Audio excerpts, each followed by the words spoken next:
Good, thank you. So, good morning, everyone. Welcome to our participants from the web, from the World Wide Web. I'd like to say a special word of welcome to our youngest participant here, Isaac. I don't know where he is. Isaac? He's 10 years old. He's sitting very prudently. He's sitting in the back row. So, anyway, everyone is very welcome, and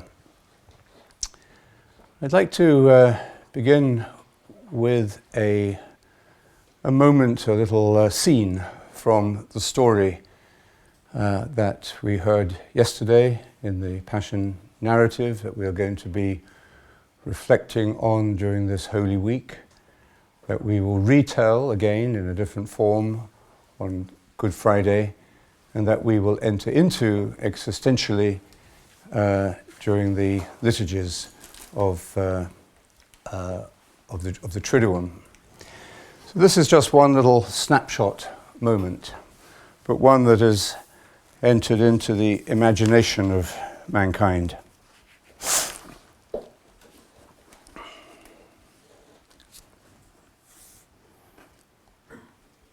Fortunately, yes. Sorry, I thought I had it, but I don't.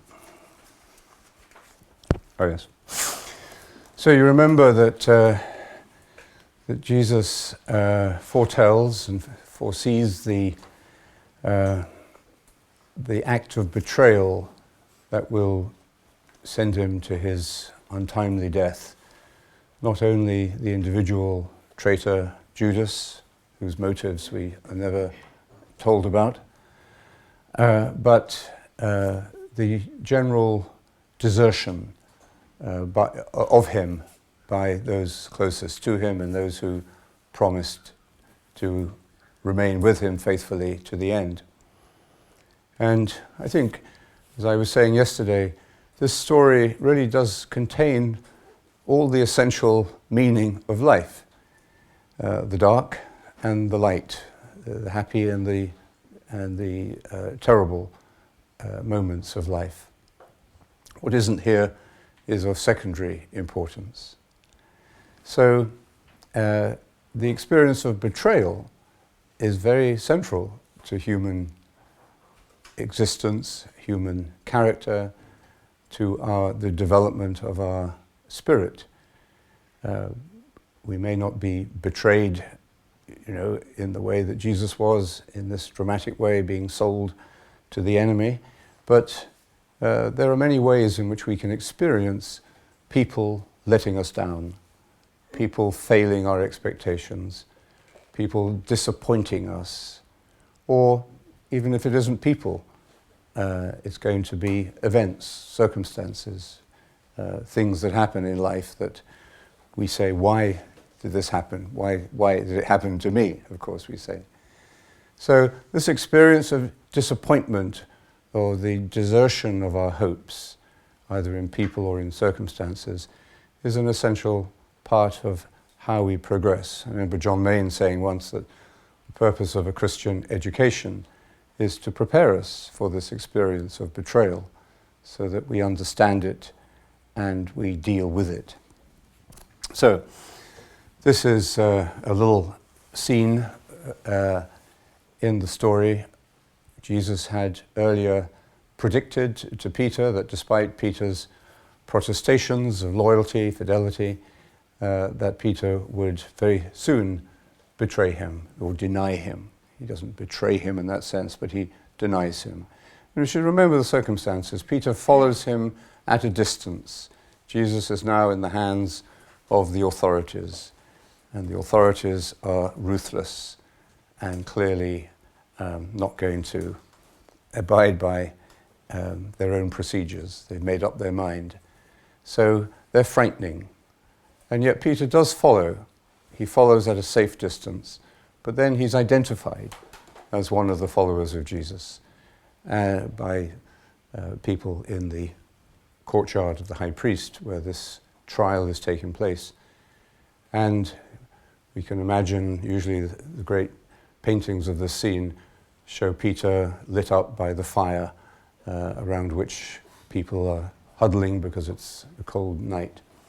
And we see the expression on his face when he realizes that he has, in fact, betrayed or denied Jesus 3 times. So, a serving maid who saw him sitting in the firelight stared at him. That's one look, one gaze in this story.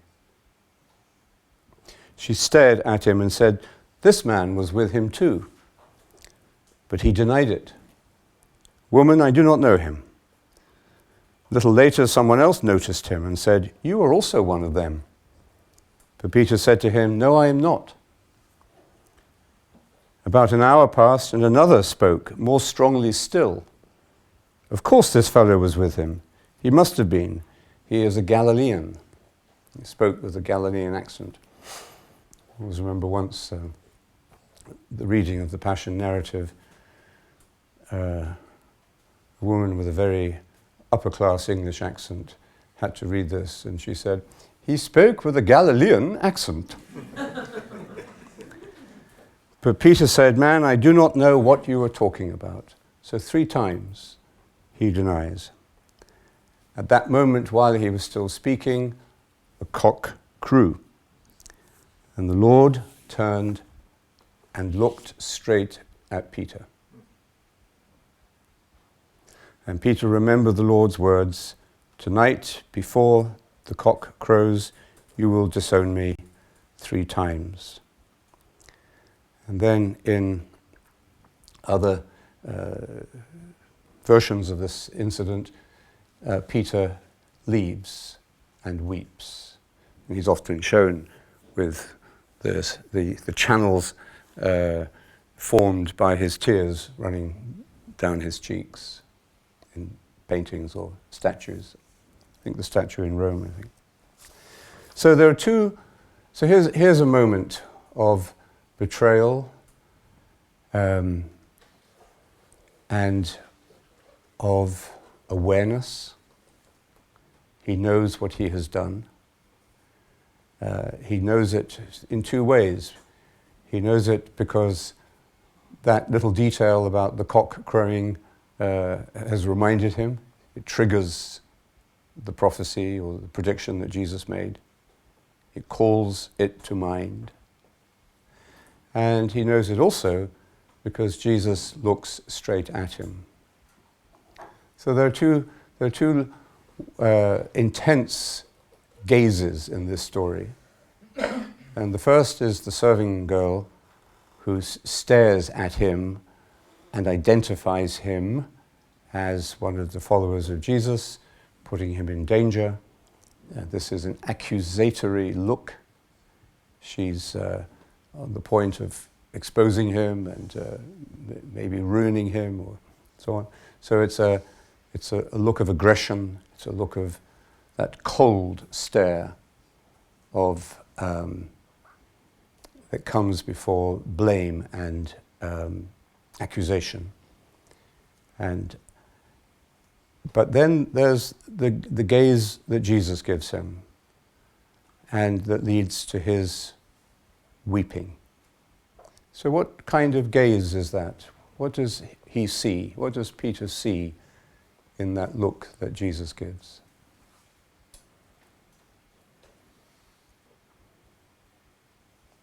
What is there? What does he see? Do you think? Mercy. Mercy? What else could we say? I'd say love. Love? Mercy and love? Why does pain? Yes, yes. Forgiveness. And forgiveness. Patience. And patience, yes. So not accusation, not rebuke, not the threat of punishment, not "I told you so," not the hurt look of a victim who wants to make you feel guilty. not the victimized look that wants to make you suffer as they are suffering. So none of those qualities, I think, would be consistent with Jesus as we know him or with his teaching. So what we do see, what we imagine we see, and I think I'm going to talk about imagination this morning. What we see, what we imagine we see, is a look of recognition and a look that communicates an acceptance of the person as they are with their faults, even though they have done something shameful, regrettable, they are still not rejected. And that's very difficult, I think, for us to get our heads around or our feelings around. Because when we do something we know is wrong, that betrays our true self, we also think we should be punished. And often psychologically, we do find ways of punishing ourselves. We have all sorts of games that we play in our psyche. And if other people blame us at some level of our unconscious, we often feel, well, I deserve that. It's true, I did that. We may not admit it publicly, we may deny it publicly, but deep in our conscience, we feel we deserve it. So here is something that really takes us to the core of the whole meaning of this story, and indeed the meaning of Jesus. But here is a revelation in this simple moment, just nothing more than a look, a certain kind of look that reveals the whole depth and power of redemption, of what it means to be redeemed, to be forgiven, to be accepted. And it is almost too good to be true. And no wonder we are very skeptical about it. So here is a look of silence. We spoke yesterday about a conversation with silence, with the experience of silence. And here is a look communicated in silence that goes right to the heart of the matter, and right to Peter's heart in this instance. And it touches his heart. And when our heart is touched in this way, we lose control. And that's what tears are all about. It's a sign that we are no longer in control. I'm always amazed in films or plays where actors can turn on the waterworks. I don't know how they do it. They have to maybe sit there for a long time working themselves up with sniffing an onion. Ah, I never thought of that. Okay. Well, you don't see the onion, of course, when they're... But but generally speaking, we can't fake tears. Tears are an involuntary, spontaneous overflow of emotion or of a sign of a letting go of our normal methods of control. I was talking to an MBA student not long ago who told me that he was in class and people were speaking about how they were discovering the benefits of meditation. They were really appreciating meditation. And he said, I invited him to say something because he was quite quiet. He's one of those quiet students who don't speak.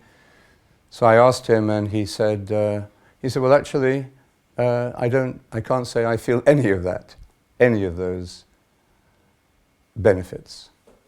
He said, to me, meditation is just really hard. I can barely get through 10 minutes. So, and then, but before I could say anything, then he added, as a kind of postscript, and he said, anyway, I'm just crying all the time. he said, tears, and it's not that I'm sad, it's not that I'm feeling depressed, but the tears just flow. This is what the Desert Fathers spoke about yesterday, called the gift of tears. They actually prayed for this gift of tears because they felt that it was a sign that something was happening in the purification process, that you were releasing toxins. I mean, even physically, chemically, I think tears contain toxins that you expel from the system in this way. So the gift of tears was a sign that even deeper than what you might be feeling or able to recognize as a feeling, this work of meditation, this work of prayer, was being accomplished. So it was an affirmation, it wasn't something to regret. Now, I mentioned it to this student later, and he looked vaguely interested, but I think he was experiencing it. So, tears are a sign that something is touching our heart deeper than our normal, rational ways of control and emotional control. And so Peter here clearly has his heart touched by that look that Jesus gives him. So,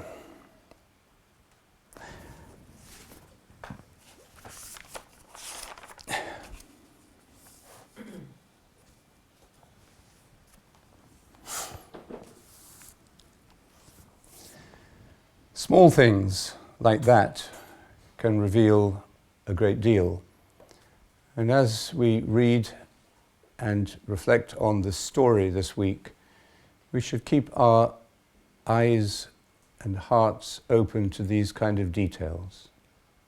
The details in a legal document contain the devil, but in life, the details contain angels that bring us a message.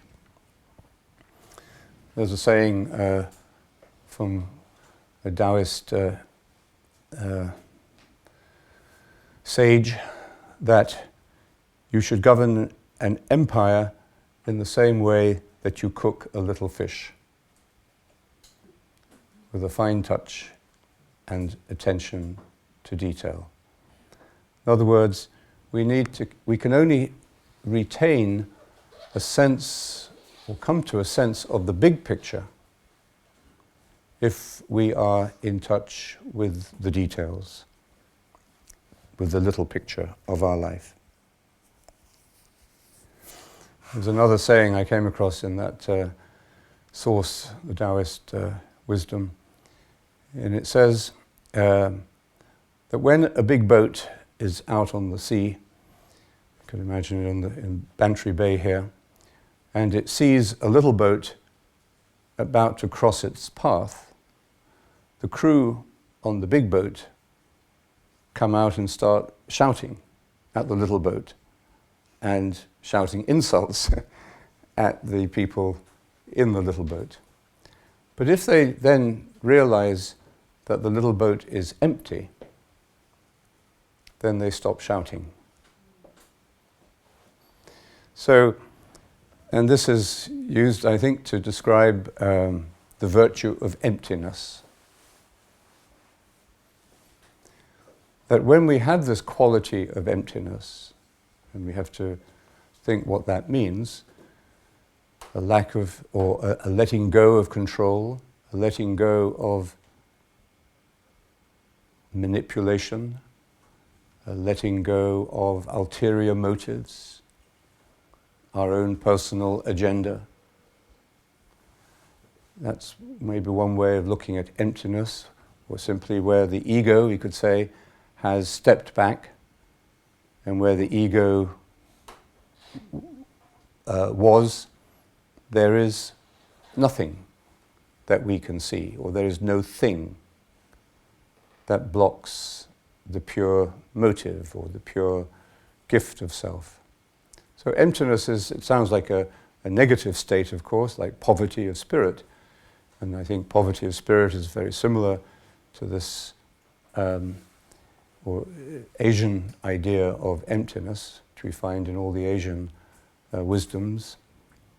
So there's something, it sounds negative, emptiness, poverty, it sounds like the lack of something, but it actually is the presence of something that is made visible when something else isn't there. It's like they said when the Buddha, I think it was an apocryphal story, but the Buddha was asked, what did he gain from meditation? And he said, nothing. But he said he lost a lot of things. He lost anxiety, he lost anger, he lost desire, he lost fear, the fear of death. So the idea of losing, of letting go, which frightens us, of course, because we think of happiness as consisting in gaining things, and acquiring things, and protecting what we have acquired.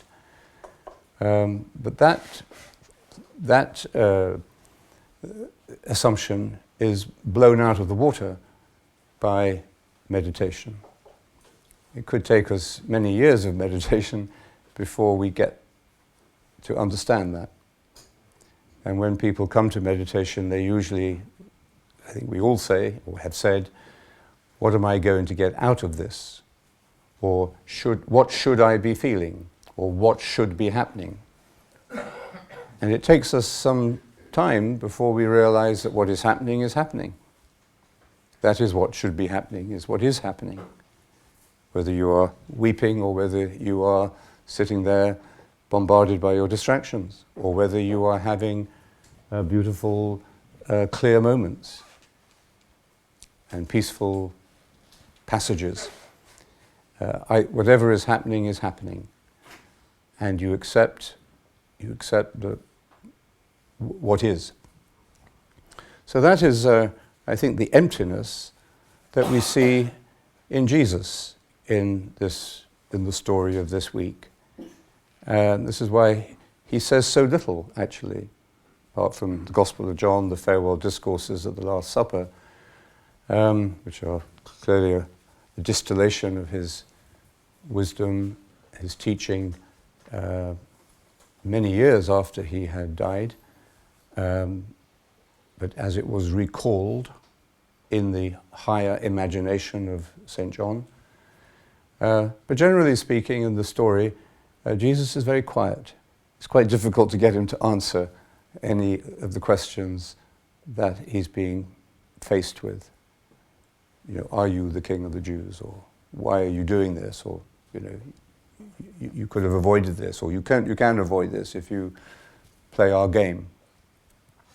So the silence of Jesus, this is part of the conversation we enter into with him through our contemplative reading of this text, that the silence of Jesus is a mark of that full emptiness, that emptiness where the ego has actually stepped back to the margins and may still be there with a sense of identity.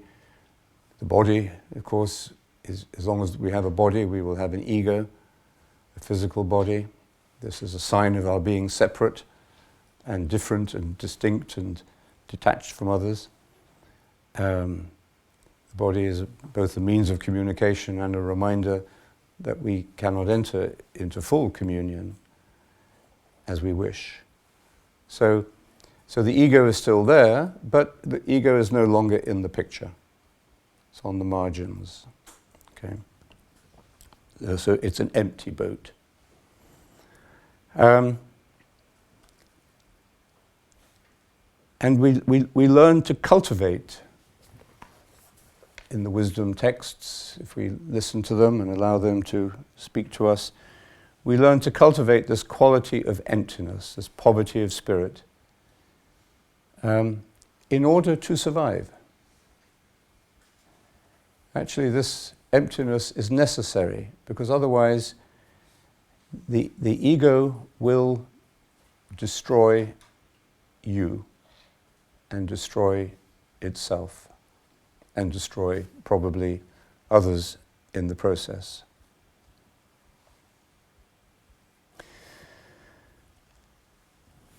In this wisdom of emptiness that the Passion narrative puts before us, this mysterious figure of Jesus, the victim, the object of aggression and ridicule, people putting the boot in because he is helpless, he is a victim, bringing out the worst in human nature, kind of thing we see in the footage of Nazi Germany when the anti-Semitic laws were being brought in and a whole class of people were being marginalized and being made ready for the final solution. And this is a political act, of course, done through the legislature. But what is really frightening is the pictures when you see the footage of neighbors and people in the street humiliating the Jews who have now had their social status stripped away. They're now defenseless. And the law is not going to defend them. No one's going to defend them. And it can bring out the worst. It can also, no doubt, bring out the best with compassion, but it can very often brings out the worst in human nature. This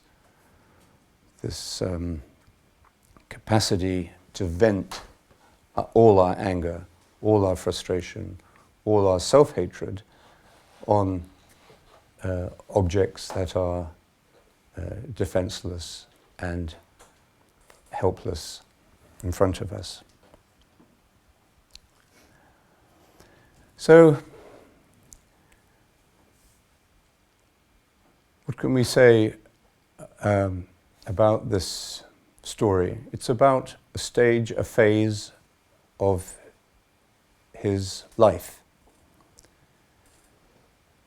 And we aren't given, commentaries in the text that we are coming back to this week. We're not given commentaries explaining the meaning of what's happening. We don't sort of read this passage from Luke and then there's a little footnote saying this is what it means. Because life isn't like that. Life doesn't give us its own commentary.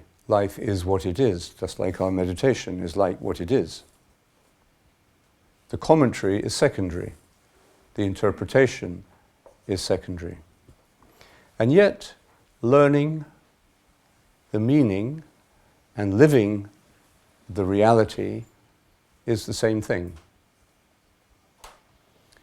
If we can really live the reality directly, accepting the fact probably that we don't understand the meaning of it yet, but we hope there is meaning. Maybe the meaning is in the next thing that's going to happen or around the corner. That's what hope is, in a way, the conviction that there is meaning even in the meaningless. So if we can accept what comes, as Jesus himself does clearly in this story, he doesn't resist, he doesn't react, he doesn't comply, he doesn't sort of roll over and say, okay, I deserve this. And he doesn't give much of an explanation. What we see is a deeper and deeper conversation in him with what is happening. So he's just accepting what happens. Again, it just sounds abstract. Just think of your own life. When things happen, especially that you don't like, that you would prefer to rewind and delete, what can you do? All you can do is either accept or deny. You can't postpone because it's happened. You can deny it. Of course, there are ways that you can distract yourself from it, run away from it, numb yourself against what you don't like. And we have a great capacity for psychological denial and evasion of reality. That's one response. But it's one that leaves us no peace and gives us no rest, because in fact it's exhausting to live in that state of denial. We have continually to reinforce the resources of denial, because reality is always trying to push its way back in. So it is tiring to live in a state of denial, like depression.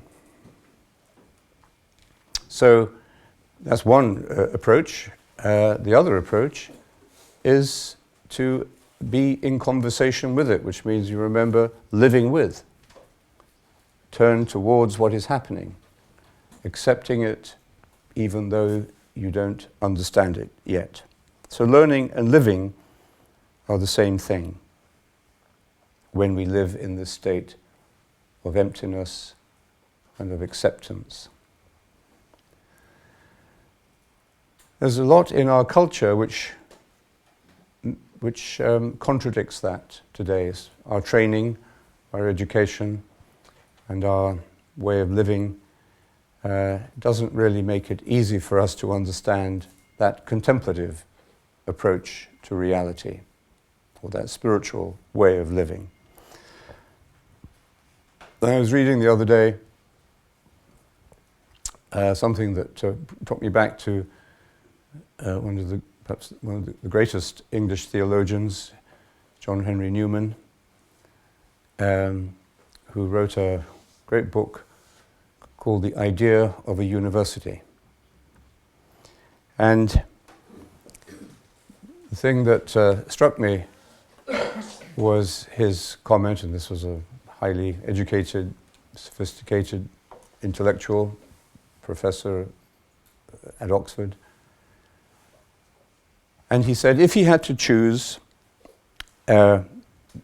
between a university where you had eminent professors giving lectures to students, and the students were sitting exams and getting qualifications and degrees,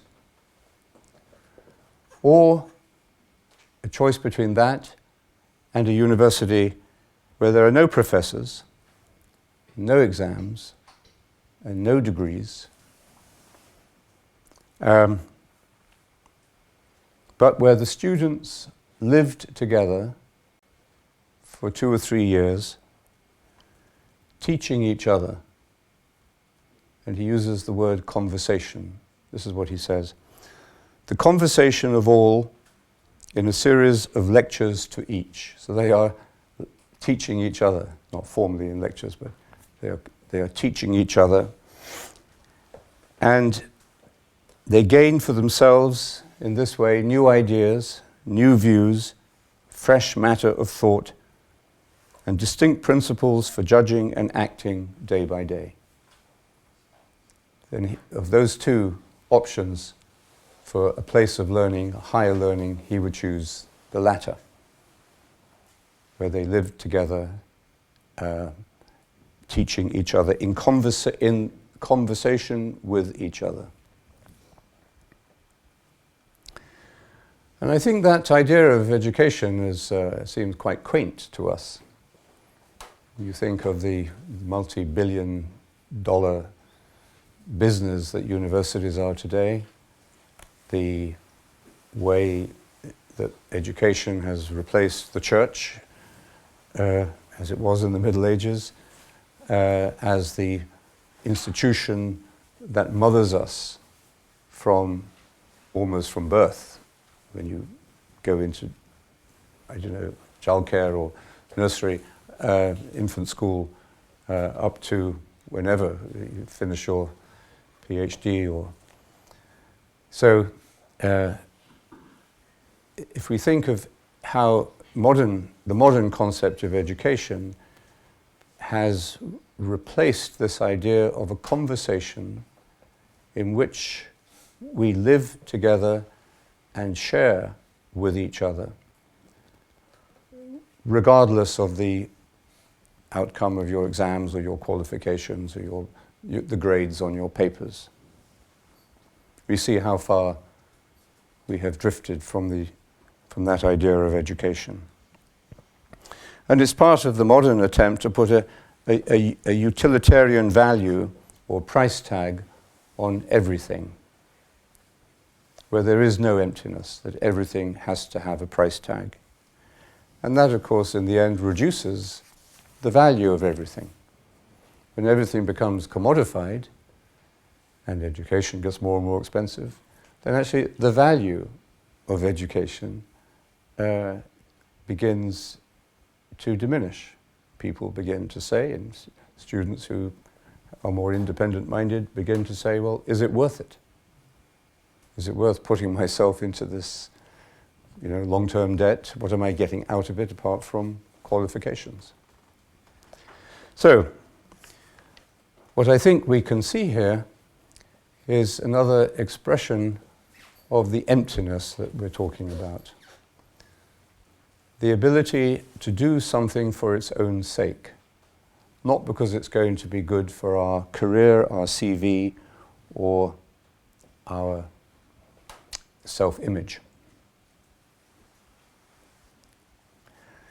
And it's only, I think, when we have that quality of emptiness within ourselves, where the ego has begun to move away from the center of the stage and just stand there until it's needed, when we have that quality of emptiness that comes through a contemplative practice, inserted and integrated into our life, that quality of emptiness then becomes something we live with, something we become familiar with. And it's not something we put a value on. When I'm introducing meditation in business schools, the language and the thought process that I meet is very different from how we would talk about meditation here. It doesn't mean to say that it's not worthwhile. I think it's worthwhile engaging in conversation with that mentality. But meditation is viewed, at least at the beginning, by the students as something that will be useful for them. Something they're going to get something out of. Primarily, they nearly all say, dealing with stress. But what does dealing with stress really mean? After they have begun the experience of emptiness, and this is the challenge in teaching, is can you get them into that? Can you get them to the point where they will enter into that experience? You can't push them into it. You just have to try to bring them to it, and most of them do. Most of them get a taste of what this emptiness means, and it changes their motivation. It's as if they haven't found the answer to all their problems. Some of them will say, I found a very valuable life skill and I want to continue with this. But I think I also sense that their worldview and their view of themselves especially has expanded. There's something there, an emptiness there that wasn't there before. So even meditation becomes a little mysterious to them, even though they've studied the scientific benefits and all the evidence, and they can rationalize the value of it. Nevertheless, it remains something beyond their explanation, beyond their analysis, but something that has a very powerful impact on them and changes the world that they live in. Whether they continue it is another matter, I don't know. But at least they have seen it and experienced it. So it's only, I think, when we have that spaciousness, that emptiness, that ability to be with each other and with ourselves, living with rather than putting a price tag, rather than turning things into commodities, rather than a utilitarian approach to everything. It's only when we have that quality of acceptance that we can really begin to understand the stories that bring us to a deeper meaning in our lives, like the story that we are circling around this week. So this afternoon I'd like to come back to this this point that the church is struggling, and many other religions too, but the church is struggling to understand its relevance to the modern world. How can it communicate? It feels more and more irrelevant, more and more pushed to the margins, speaking a language that other people don't even understand at all. So this is a more than a cultural crisis. It's a spiritual crisis, and it's a crisis of the church's own making in many ways. And maybe the church or the churches don't understand or take responsibility for their own failure. They're still like, maybe not a very good analogy, but a company that once produced a very relevant and useful product, and now technology has moved along and that product is no longer necessary, but the company insists on producing the same thing and marketing it in the same way, because this is what we have always done. This is tradition. And of course, not surprisingly, people just lose interest after a while. And the church very often blames the world for this. It's the world's fault because the world is materialistic, the world is distracted, the world is corrupt, and so on. Forgetting how much of a spiritual hunger there is in the world, and how serious people are in their search for meaning and for depth. So the question then for us is, what is the condition, what are the conditions in which this message can be communicated? And it's not packaging, it's not PR stuff. And when you hear about dioceses hiring PR consultants to advise them and to do 10-year plans, and how they're going to, put more bums on pews in their churches, you wonder what it's coming to. So, but clearly something is missing and something needs to be remembered. And this, I think, is where we come to this question: how do we make sense of this story? How do we enter into this great myth? How do we see that a myth, which is what, in a way, the story is for us, how does that tell us the truth in a way that nothing else can? How can it communicate depth of meaning, a vision of the world, which we are hungering for and need?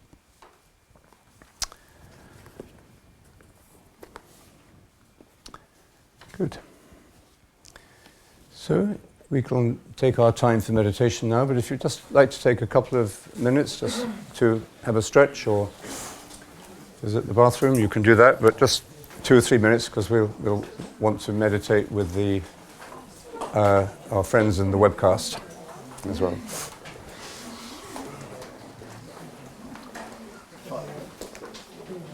Yeah. After the meditation, do you take time for questions? Yeah.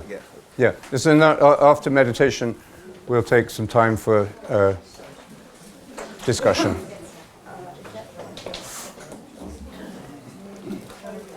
Don't go too far, because we're going to start in 2 minutes.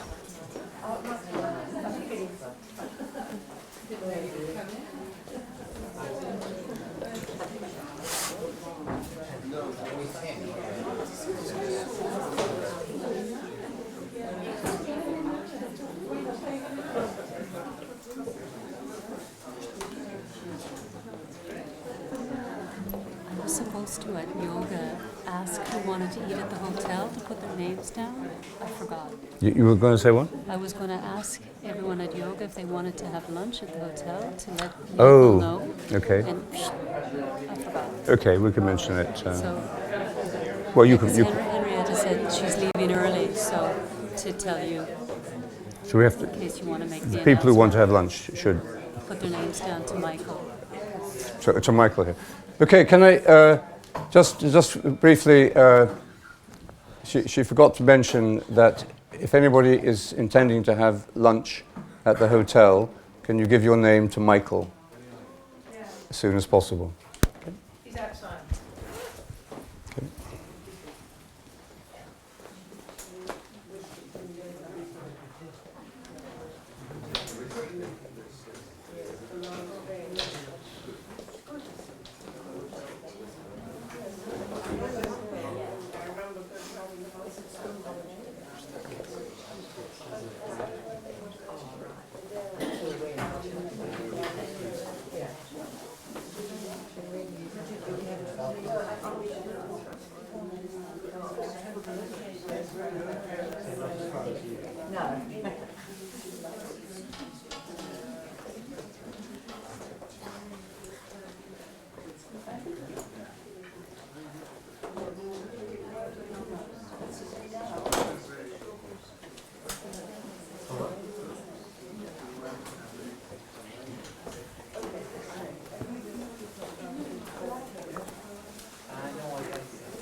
Okay.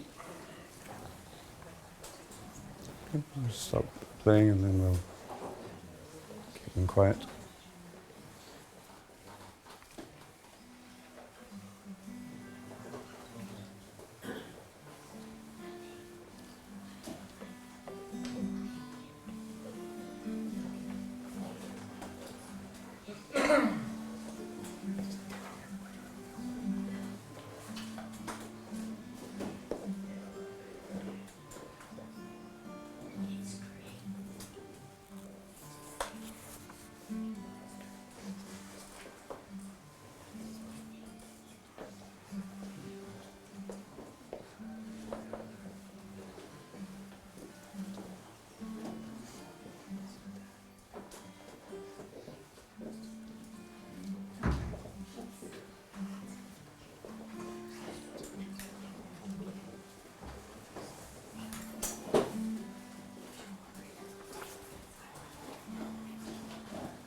Good. Let's lead into meditation just with this, another moment from the story. This is in the Garden of Gethsemane. Jesus goes with his close disciples and he withdrew a few feet away from them. He withdrew about a stone's throw away, so not far away. He knelt down and prayed, "Father, if it be your will, take this cup away from me, yet not my will, but thine be done." So one of the phrases of the Lord's Prayer, your will, thy will be done. So we can see the struggle taking place in him, intense struggle between what he wanted and what he was fearful of and what he knew to be his destiny, what was right, what was necessary. And then when he rose from prayer, and came to the disciples, he found them asleep, worn out by grief. So it was a heavy time. They knew that this was going to be a hard night. And he says to them, "Why are you sleeping?" One of the key questions in the Gospel. Jesus asks, I don't know, I forget now, 168 different questions in the Gospels. And this is one of them. Why are you sleeping? Rise and pray that you may be spared the test. So, in meditation, we listen to that question, and not only in terms of physical drowsiness, which is quite a common problem, and people are learning to meditate. It's quite natural that you will feel drowsy, sleepy at times, especially if you didn't sleep very well the night before, or you're meditating after a big meal, or at the wrong time of the day. It's quite likely that you will feel drowsy. And even if you're in optimum conditions, it takes time when you're learning to meditate to balance the state of alertness with the state of relaxation. As soon as you begin to relax, the tendency is to begin to drop off.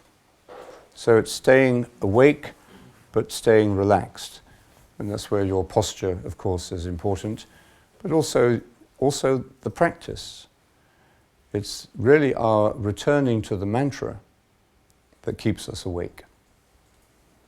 Even though the drowsiness can overwhelm us and it seems as it prevents us from saying the mantra, which of course it does at times, but it really is the mantra, if we approach the mantra in the right way, that will overcome the drowsiness. So it seems often as if the drowsiness overcomes the mantra, but in fact, with practice, it's the mantra that overcomes the drowsiness. And it's the simple returning to the clear saying of the word, of the mantra, articulating it clearly in your mind and heart, and listening to it with your full attention. And that's what wakefulness is, being fully attentive, giving our attention wholeheartedly. So we say the mantra, not at first we try and say it wholeheartedly, and then we discover how many other things are taking bits of our heart, or pulling our fragmented attention away in other directions. So we find that it's very difficult to be wholehearted, to give our full attention to anything. And so that's where we learn the first lesson of humility in meditation, that we're not going to succeed at this, we're not going to do it perfectly, but we can do it faithfully, and we can remain with it faithfully, returning to it. And that's where the progress, that's where the growth comes, in the faithful return to the mantra, to our listening to it with deeper and deeper attention, and our non-judgmental, non-self-rejecting approach to the learning process. Every time we say the mantra, we are learning better how to say it. So take a moment again to sit upright with your back straight.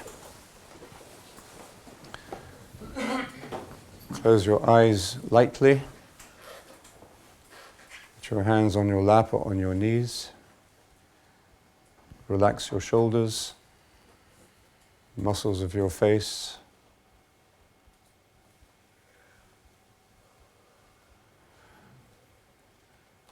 And then gently begin to recite your word.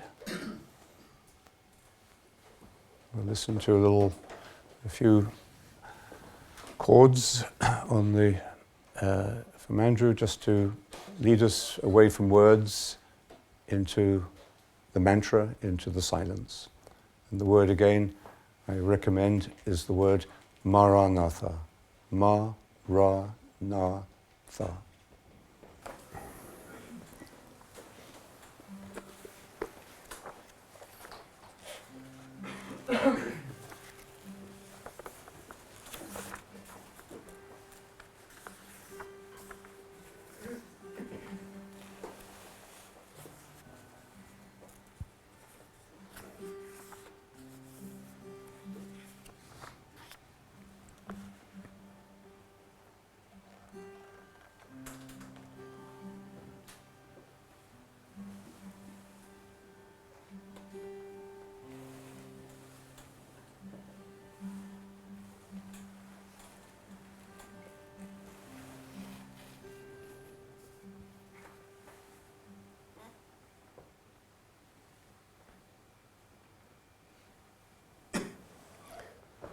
So two more short scenes from this part of the story, and connected by one common symbol. He said to them, "When I sent you out barefoot, without purse or pack, were you ever short of anything?" "No," they answered. "It is different now," he said. "Whoever has a purse had better take it with him, and his pack too. And if he has no sword, let him sell his cloak to buy one." "Look, Lord," they said, "we have 2 swords here." "Enough, enough," he replied. When his followers saw what was coming, they said, "Lord, shall we use our swords?" And one of them struck at the high priest's servant, cutting off his right ear. But Jesus answered, "Let them have their way." Then he touched the man's ear and healed him.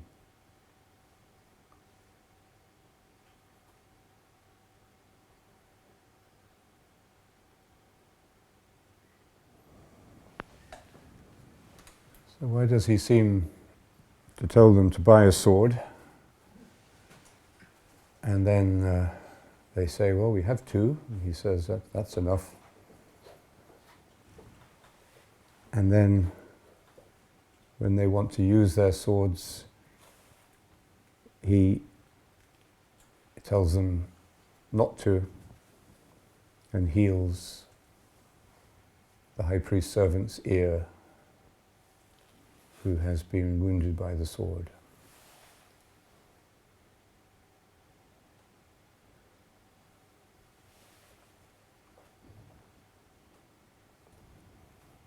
What's this about?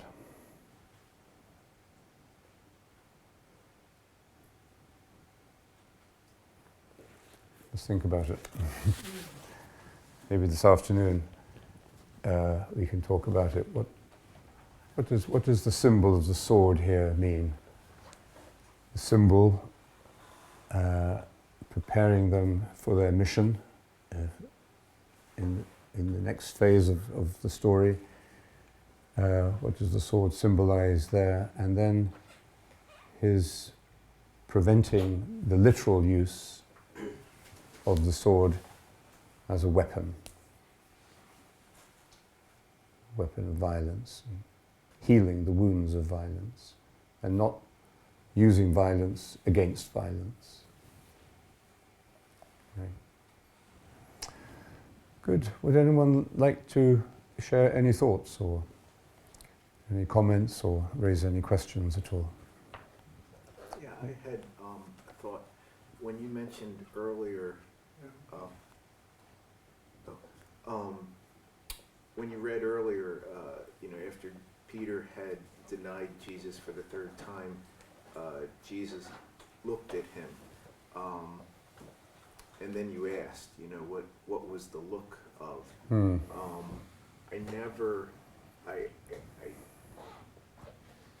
For some reason, and it's probably more my psyche, but I thought it was a look of sadness that would bring pity from Peter, and then guilt.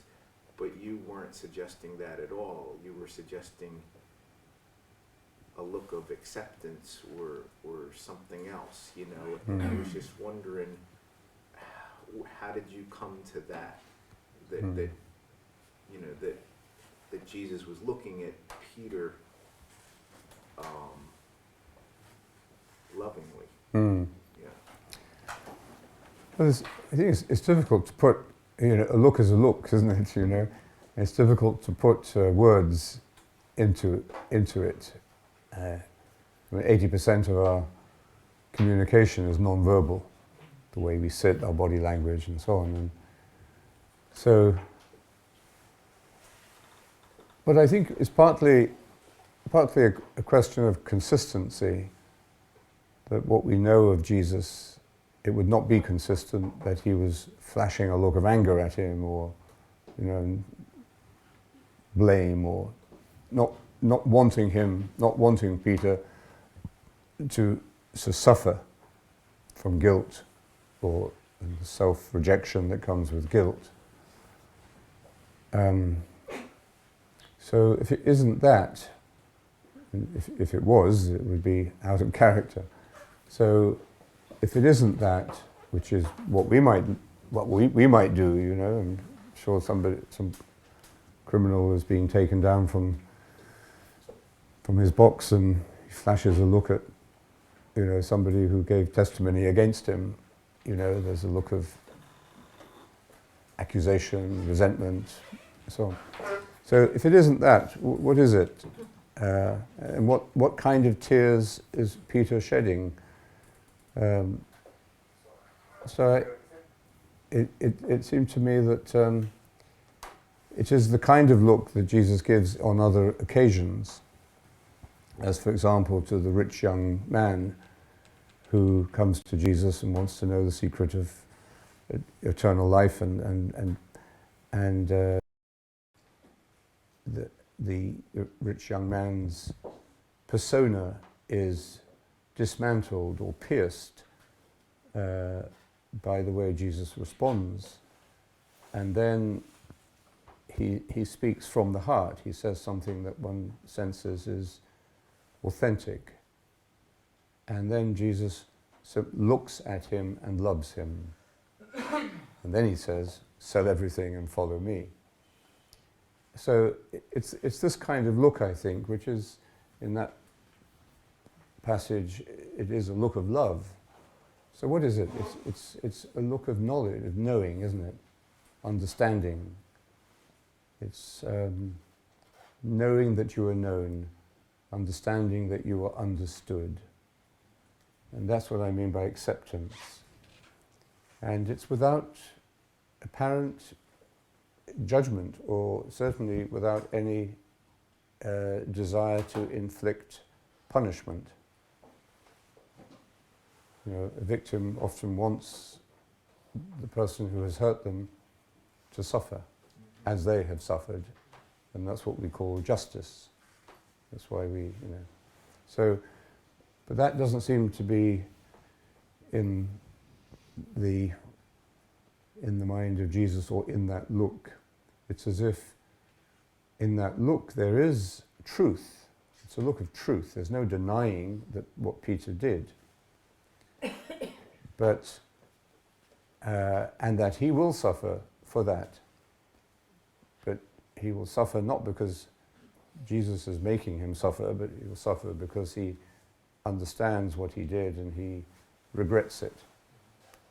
And that there are a couple of later passages in the New Testament which suggest that, you know, he was known to have failed and denied Jesus in this way, but that strangely enough became the source of his authority rather than his infallibility.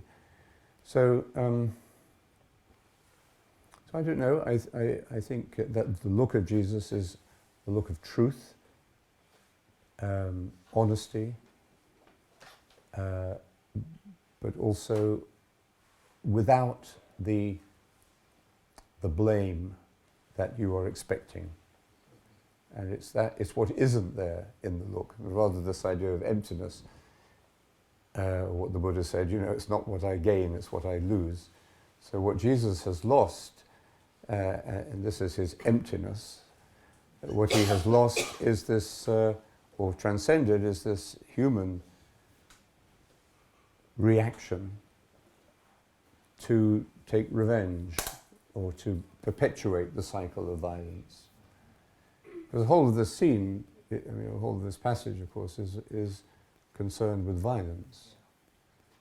They come violently to take him away. His disciples violently resist. He heals that. He heals the high priest here. He doesn't resist violence with violence, but with truth. He doesn't roll over and deny that it's happening, but he resists it with truth, not with violence.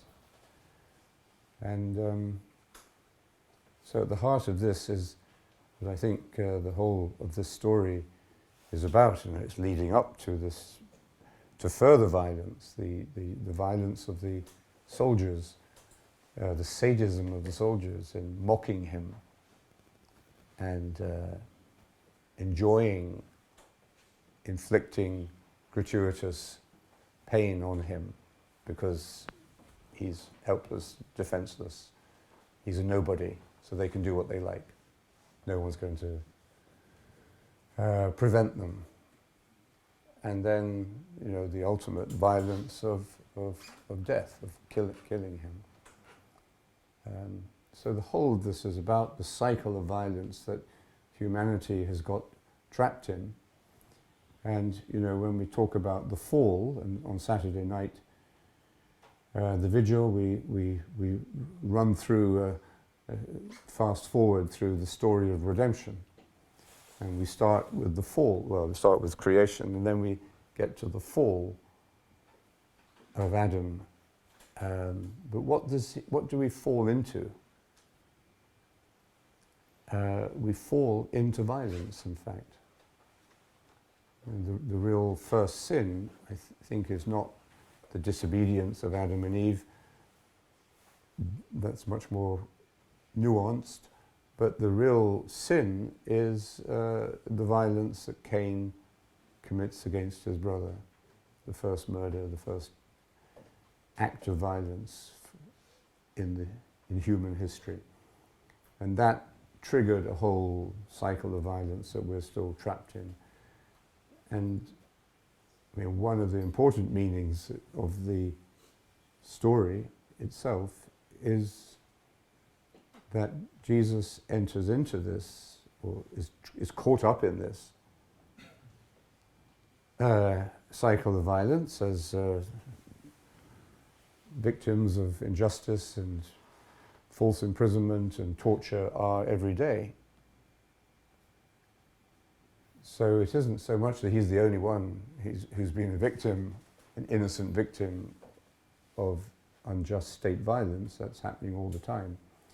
But so what is it that triggers a way out of this violence? Something that he exposes, something that we see through him and the way he responds, that changes gradually, we hope, changes the way we see violence itself. And he says in one of the versions, when the soldier strikes him because he answers the high priest, he gives him a straight answer to a straight question, or to a straight answer to a crooked question. And then the high priest, the soldier strikes Jesus and said, "Don't speak to the high priest like that." And what does Jesus say? He says, "Why do you strike me? If I have said something wrong, point it out to me." I mean, this is the basis of the rational resistance to violence. If I've said something wrong, point it out to me.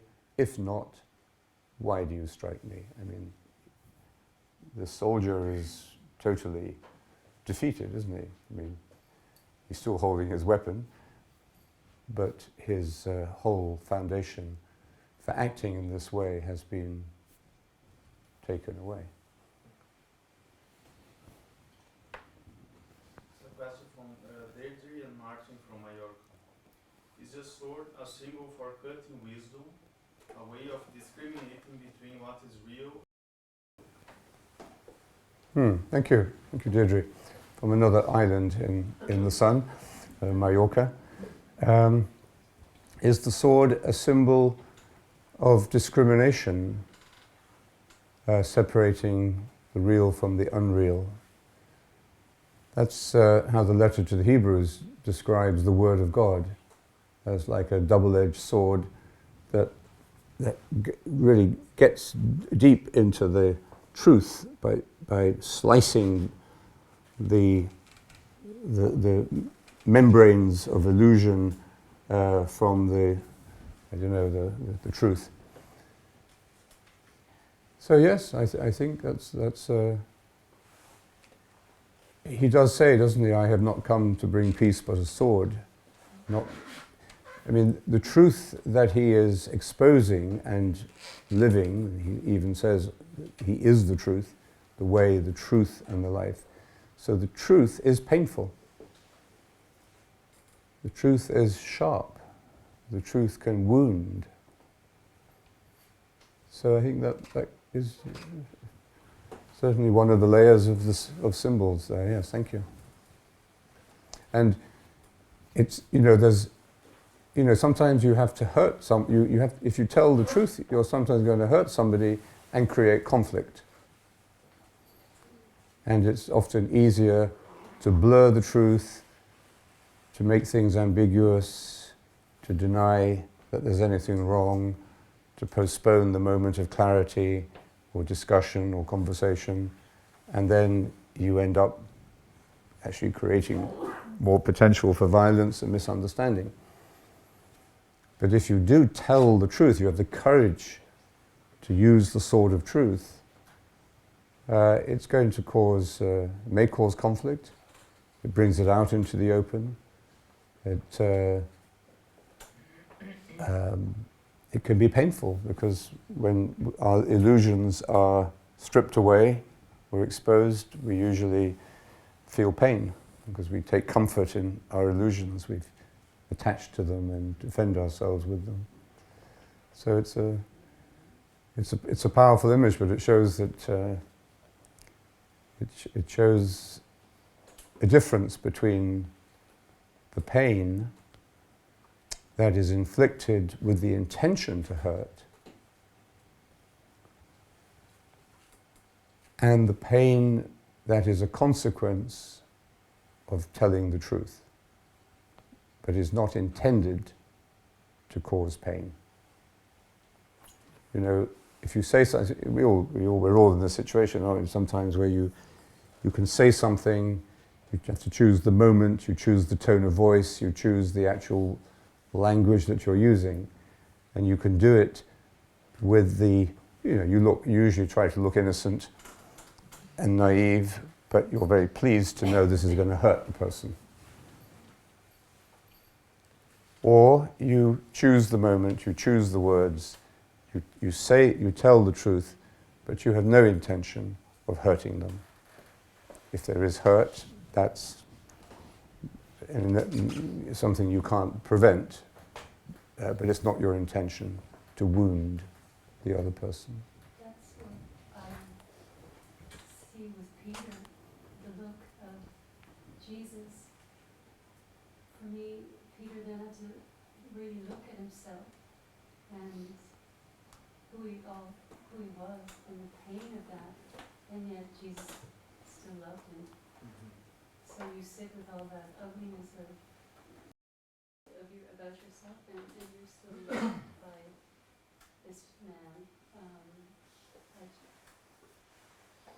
I know we'll talk about it later, but for me it was just the contrast with Judas got the same opportunity, and the receiving of the love wasn't possible. And it's just when Father Laurence there, you said about the offering something with the truth that can be really, really painful. That's what I see with what Peter was getting, with that look of the truth, the pain that came. Okay. Self-judgment. And it is about love.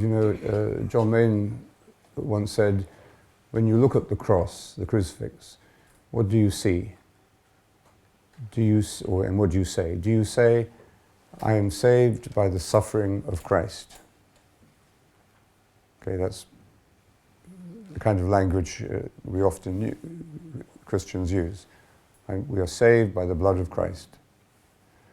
Or, and there are lots of questions in that. Why was it necessary? Why suffer? Why pain? Sometimes, if we see the pain of the cross, the suffering of the cross, as a consequence, and it has deep mystical meaning, but it's a consequence of a series of events. and a consequence of his way of being, the truth, his way of having integrity. It's not an end in itself. So John Main would say, perhaps we shouldn't say we are saved by the suffering of Christ, but we see the cross as a manifestation of love. Now, the love, I mean, there are different layers, different levels of love, aren't there?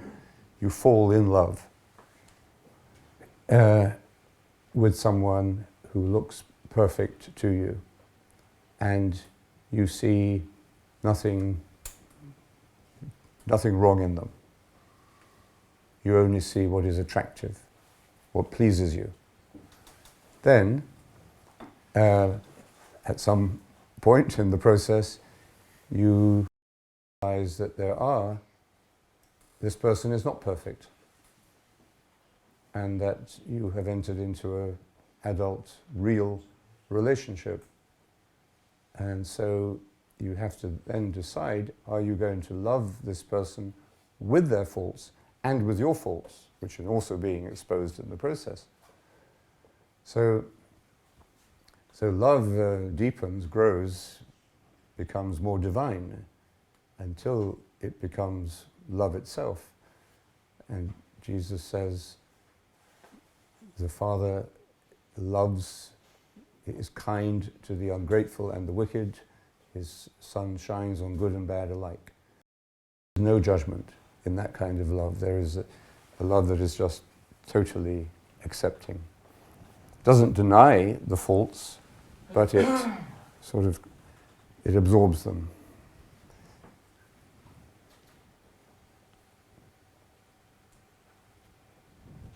Nick?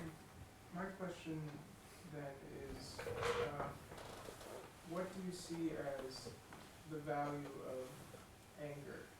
Because, I mean, I think it could be read as Jesus having some anger when he looks at Peter. I think we see both sides of both peace, forgiveness, and anger in a lot of spiritual masters. I mean, I know like there's stories of the Buddha reprimanding his apostles and just early disciples for not understanding his teaching, and Christ flipping tables in the temple, with the merchants.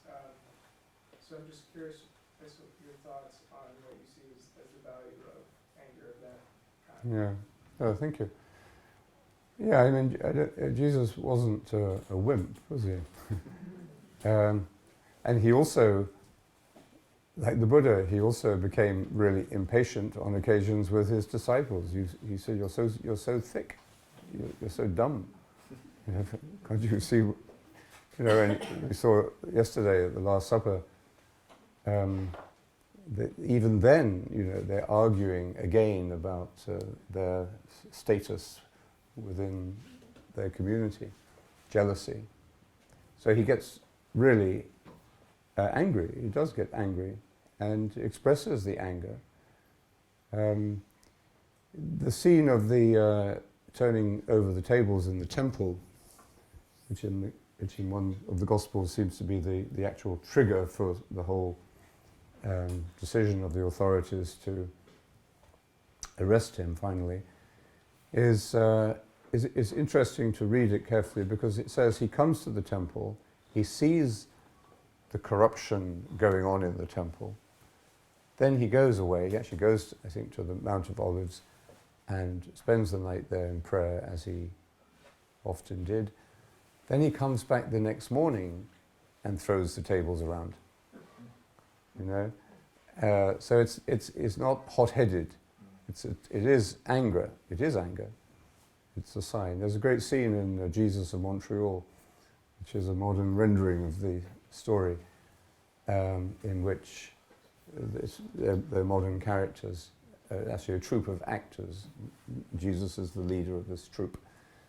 And the scene that corresponds to the cleansing of the temple takes place in a television studio where they're making a commercial for beer. And they are kind of abusing one of the girls who's acting, in the film, in this commercial. And Jesus just very calmly stands up and starts to push over all the expensive cameras. And he's knocked most of them over by the time he's finished. But he's not in a rage. He's just making a point and expressing his anger. It's true. I mean, there is you could say there is a certain element of violence in it, but it's not directed against individuals, I suppose. And then that's what he gets arrested for, and that's his beginning of his trial. So yes, I think anger is not a bad thing. It depends, but it does need to be controlled. I mean, you could say it's like sex, the sexual drive. If it also, it's natural. It's needs to be expressed or integrated, but it also needs to be controlled. There needs to be a measure of control over it. Otherwise, it becomes violent. So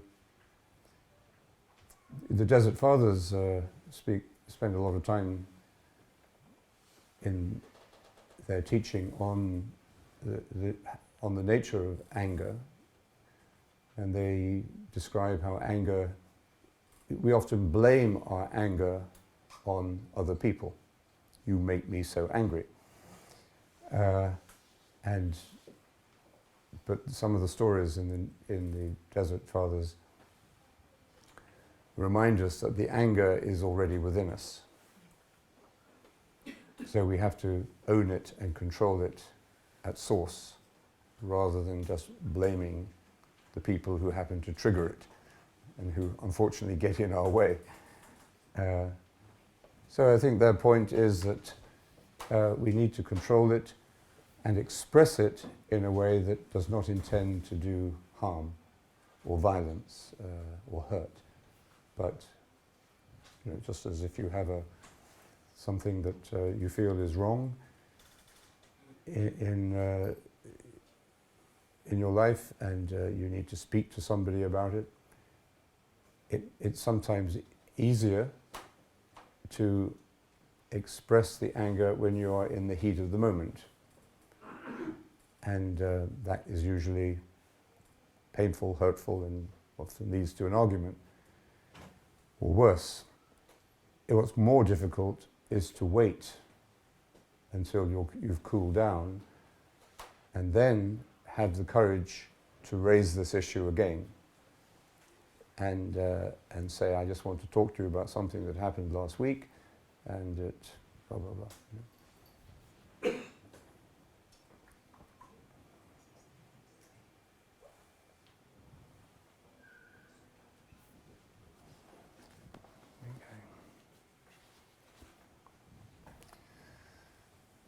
So, any other comments or anything that people would like to share about your... Just on that, talking about the anger,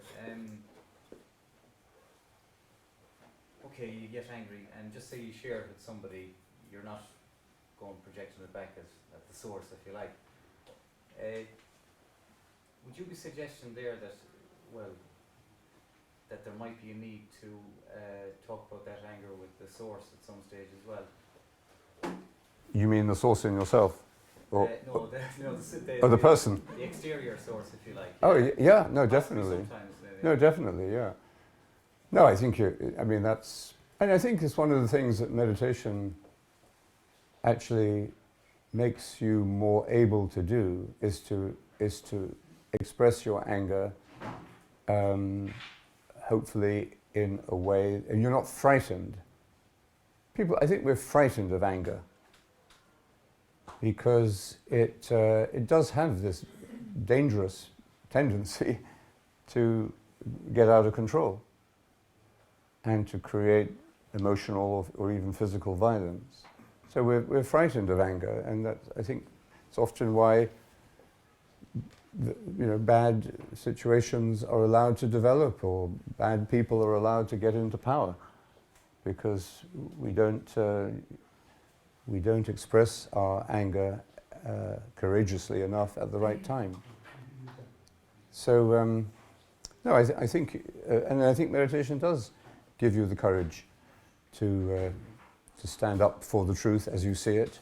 I think it also maybe gives you the ability to discriminate between whether the anger is coming just from you, whether it's out of proportion, whether you are indulging it, you know, and enjoying it, or whether it does have a real validity, and you have to have the prophetic courage to express it, you know.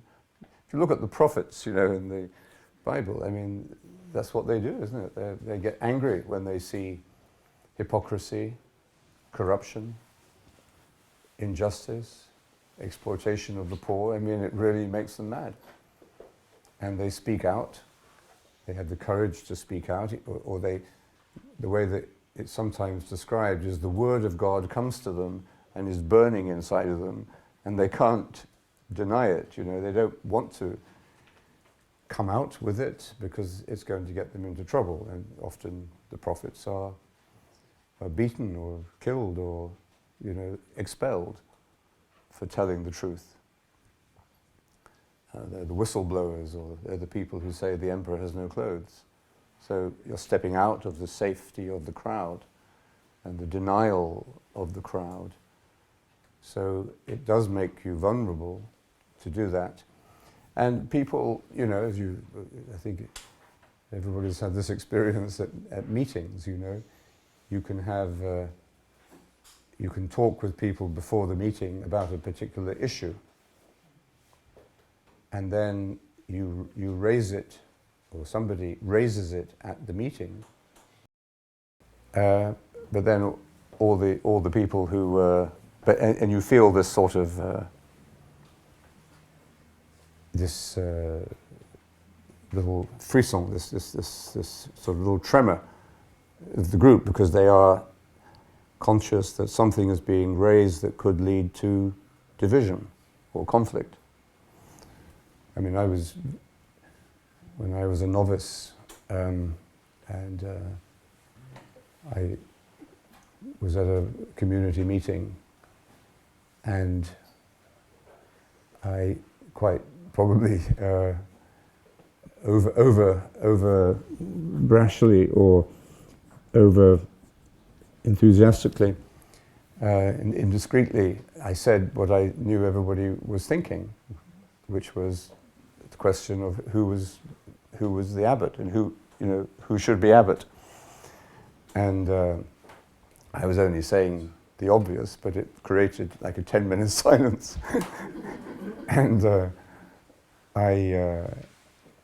so I think one has to have the discrimination to know when to express that anger, and the discrimination is knowing yourself, really.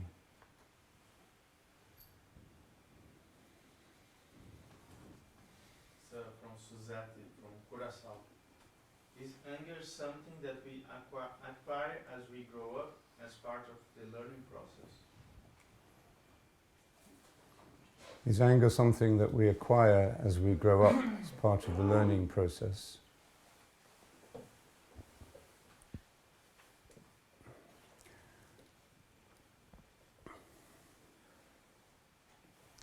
Well, I think, I don't know, I think children can be offended, I suppose in a way angry, can't they? Those of you who are parents maybe answer this better. But very young children can be deeply offended by unfairness. And whether they feel anger at that moment, I don't know if that's the right way of expressing it. You think it is? It is, they're angry. They're what? Shamed. Yeah. Unfairly shamed, yeah.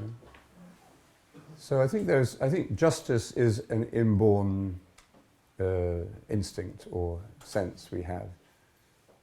We can argue about, what is right and wrong, but there is a I think there's an inborn sense of justice and balance, and we sense when it is not being observed, when somebody is acting unjustly. I think that creates, as it did for the prophets, that creates anger. And that's why we do need to learn how to express anger, you know. In a lot of schools, in inner city schools, in deprived areas, where the children are not receiving what they need, either emotionally or materially, they often become very angry and violent and don't know how to express their anger or manage their anger. And intervention at that stage of life is very, very effective, apparently. That they can be trained to see their anger, see where it comes from, and learn to control it. So, and if we don't learn how to control it, and I suppose in a normal home, in a normal environment, we are trained like that.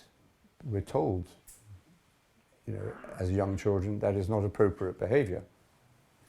And you don't act like that in a civilized way.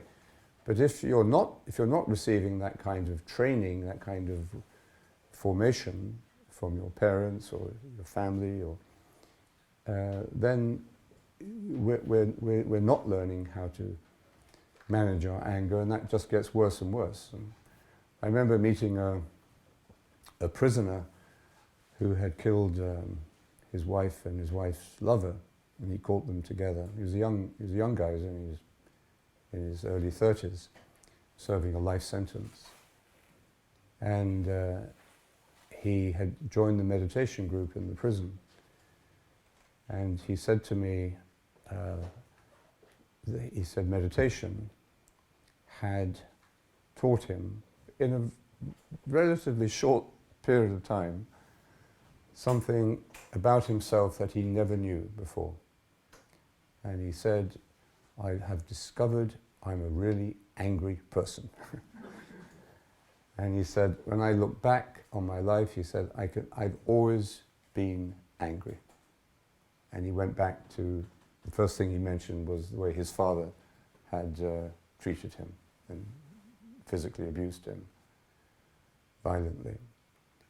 And he said, I was always in trouble with the police, I was always in trouble with school, you know. And he said, I've just understood it. You know, meditation had just made him aware of this power of anger that he wasn't able to control. And he was getting to grips with it.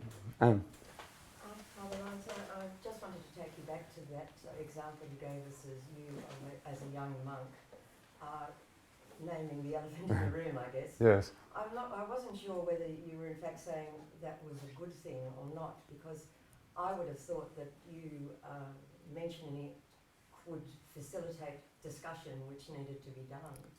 But you said that perhaps it wasn't good that you actually mentioned it, and I just didn't quite understand your point. Well, I was being modest, I think. No, I mean, I think I was young and naive, but I was being honest, and it did annoy me that this was not being discussed at the meeting, whereas it was being whispered about outside the meeting. And I thought, this is, maybe there would have been more subtle ways of changing that mood, but I spoke it. I felt I needed to. I suppose I felt that burning in me to express it, and maybe it was. I think it was maybe something of a milestone, because especially coming from the lowest person in the hierarchy, I had no vote. In fact, I was invited to the meeting, but I wasn't expected to say anything. So it was inappropriate in that sense, but I felt compelled to say it, and yes, I mean, overall. But you're not saying it was wrong to say that? No, it wasn't wrong, no, I don't think so. But it was this, I never forget the long silence that ensued. Nobody knew How to handle it. what to say next. And what? It's a kind of a setup. Everybody was talking about it, and they just wanted one person to say it, and then everyone stays quiet. Yes, well, I don't know if they wanted someone to say it, but they got someone to say it. And then what actually happened was there's this long silence, and nobody spoke. And then one monk did speak, and he said something completely bland and completely, if you'll excuse the racism of this, completely English. You know, just that was more shocking to me than anything else. It was I don't know what it was you said, but it was completely irrelevant. It was just sort of, okay, well now, what colour should we paint these walls? And that actually, I think at the time disappointed me deeply, you know, that, but it was a way of coping, that was all, you know, with a group that hadn't learnt really to share to speak the truth in love, which is what I think what a Christian community should model to the world. It's not, God knows the churches are not exactly models of peace and very well done. That's good. We had two little figures you didn't see, but they crawled under the camera. Isaac and Zachary. So I think the churches, God knows, are in enough conflict, divisions and politics and arguing about who should be greatest. And yet, it's not the fact that they're in conflict that is the problem. And in fact, even the fact that they are openly in conflict, it could be a witness to the world that conflict isn't bad in itself, but provided you speak the truth in love. That's what St. Paul says, isn't it? Speak the truth in love. And it's speaking the truth as you see it, as it is, but in love. That means without any intention of hurting anyone.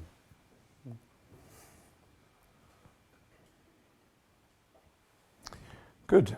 Well, we'll meet again this afternoon.